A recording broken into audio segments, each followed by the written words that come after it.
Sachal news net work کی videos میں خوش آمدید۔ ناظرین، ویڈیو سے متعلق اپنی قیمتی رائے کا اظہار کمنٹ باکس میں ضرور کریں اور چینل کو سبسکرائب کریں۔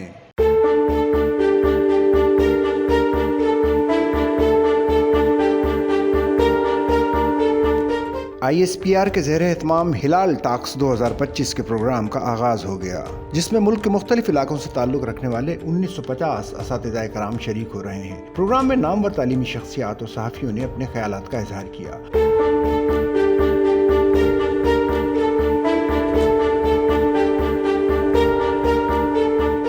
پروگرام کا مقصد سوشل میڈیا پر ملک دشمن عناصر کے حربے اور مذموم مقاصد سے آگاہی فراہم کرنا ہے۔ پروگرام میں شریک اساتذہ کا کہنا تھا کہ خصوصی سیشنز کے ذریعے پاک فوج کی ساخت، کردار اور کام کرنے کے طریقہ کار کو قریب سے سمجھنے کا موقع ملا۔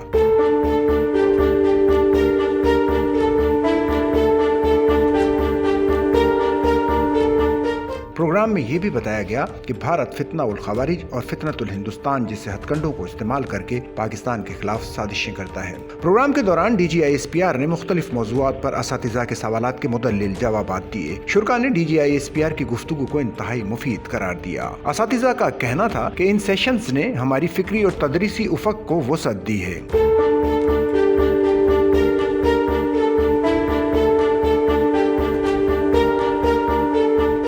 اسسٹنٹ پروفیسر نسٹ ڈاکٹر سندس مستقیم کا کہنا تھا کہ یہاں پر مختلف شعبہ ہائے زندگی کے ماہرین کو بلایا گیا ہے، جن سے بہت کچھ سیکھنے کو مل رہا ہے۔ Director BZU doctor Abdul Quddus Suhaib نے کہا کہ DG ISPR نے دہشت گردی اور خصوصاً بلوچستان کے متعلق بہت تفصیلی اور متاثر کن گفتگو کی۔ ان کے موقف سے مکمل متفق ہوں۔ Kinnaird college for women doctor Sarina Ehsan نے کہا کہ سیشن میں 5th جنریشن وارفیئر اور سوشل میڈیا کے موضوع پر انتہائی اہم معلومات فراہم کی گئی۔ ڈائریکٹر کراکرم یونیورسٹی نبی اللہ کا کہنا تھا کہ فوج ہماری ہے اور آج فوج کے ساتھ انٹریکشن کا اچھا موقع ملا اور جتنی غلط فہمیاں تھیں وہ دور ہو گئیں۔ یونیورسٹی آف گوادر کے لیکچرر فرح فیصل کا کہنا تھا کہ سوشل میڈیا کو ہم تک غلط معلومات پہنچانے اور فیک نیوز پھیلانے کے لیے استعمال کیا جا رہا ہے۔ AJK یونیورسٹی ڈاکٹر امتیاز آبان کا کہنا تھا کہ DG ISPR نے بہترین طریقے سے پاکستان کا بیانیہ ہم تک پہنچایا۔ یونیورسٹی آف سیالکوٹ گوہر مسعود کا کہنا تھا کہ یہ اقدام بہت زبردست ہے اور اس کے تمام اداروں کو مل کر کام کرنا چاہیے۔ قائد اعظم یونیورسٹی کی ڈاکٹر عائشہ زبیر کا کہنا تھا کہ ISPR نے قومی سطح پر تمام اداروں کے اساتذہ کو آن بورڈ لیا ہے تاکہ ان کے ذہنوں کو بھی ہم آہنگ کیا جا سکے۔